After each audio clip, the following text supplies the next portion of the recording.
김건희 여사는 숱한 범죄 의혹을 도이치모터스 주가 조작 의혹, 삼부토건 주가 조작 의혹, 코바나 컨텐츠 뇌물 협찬 의혹, 명품백 수수, 최혜병 순직 사건 수사 외압 개입 의혹, 세간 마약 사건 구명 로비 의혹, 총선 공천 개입 의혹 등이 그것입니다. 대한민국은 김건희 완국이 아니라 민주공화국입니다.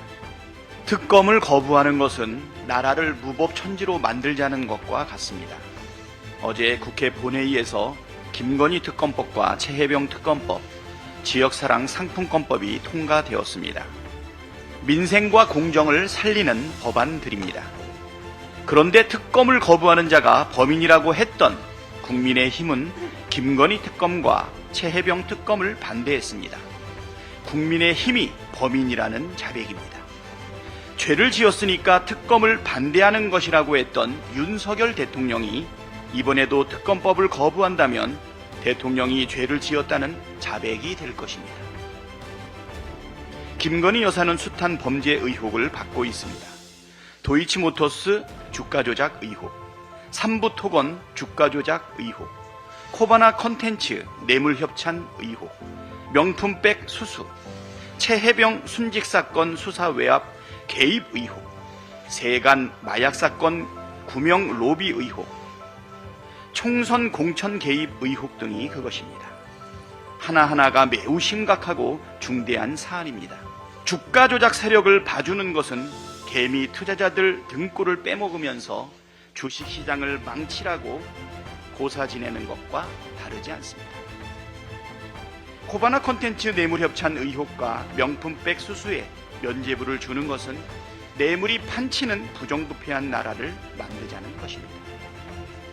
수사 외압, 구명 로비 의혹, 총선 공천 개입 의혹을 못 본 척하는 것은 앞으로도 쭉 국정농단을 하겠다는 뜻입니다. 대한민국은 김건희 완국이 아니라 민주공화국입니다. 법치가 살아있다면 만인은 법 앞에 평등해야 합니다. 유독 김건희 여사만 법 앞에 예외여야 할 이유가 단 한 개도 없습니다. 거듭 말씀드리지만 대한민국을 무법천지로 만들려는 대통령의 거부권 행사는 정권의 몰락만 앞당길 뿐입니다. 거부권 행사를 강력 건의하겠다며 정신 못 차리는 국민의 힘에도 경고합니다. 분노한 민심에 불을 지르는 어리석은 행동을 중단하십시오. 국민을 대표하는 국회의 일원이라면 김건희 눈치 말고 국민 눈치를 살피는 게 정상 아닙니까? 몰락하는 정권과 운명을 같이 하지 말고 이제라도 민심을 따르길 바랍니다. 꿩은 위급한 상황에서 덤불에 머리만 닿고 숨는다고 합니다.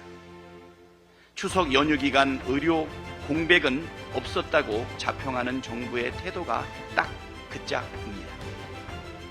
양수가 터진 25주차 임산부가 병원 75곳에서 거부당해 6시간을 구급차에서 대기한 끝에 치료를 받았고, 손가락 절단 환자가 사고 발생 2시간이 지난 뒤에야 다른 지역의 병원으로 이송돼 수술을 받았습니다. 복부에 30cm 크기의 자상을 입은 60대 환자는 16곳이 넘는 병원에서 치료를 거부당했습니다. 이것이 국민이 체감하고 있는 현실입니다. 구급대원의 입을 틀어막고 숫자와 통계로 국민을 혹세에 무민하는 정부의 태도야말로 위기 해결의 가장 큰 걸림돌입니다. 대통령과 정부는 정말 정신 차려야 합니다. 시간이 갈수록 위기는 커지고 사태 해결은 어려워지게 마련입니다. 지금의 위기도 해결 못하는데 내년 3월에 벌어질 교육 현장과 의료 현장의 대혼란을 수습할 신묘한 묘책이라도 있습니까? 응급실 진료비 대폭 인상에 돈 없는 환자는 뺑뺑이 돌고 실손보인 보험 가입자만 응급 이용 가능한 나라가 되는 것 아니냐는 걱정이 나오고 있습니다. 윤석열 대통령은 국민 목숨을 볼모로 한 도박을 중단하고 지금이라도 정책 실패를 인정하고 책임자를 문책하십시오.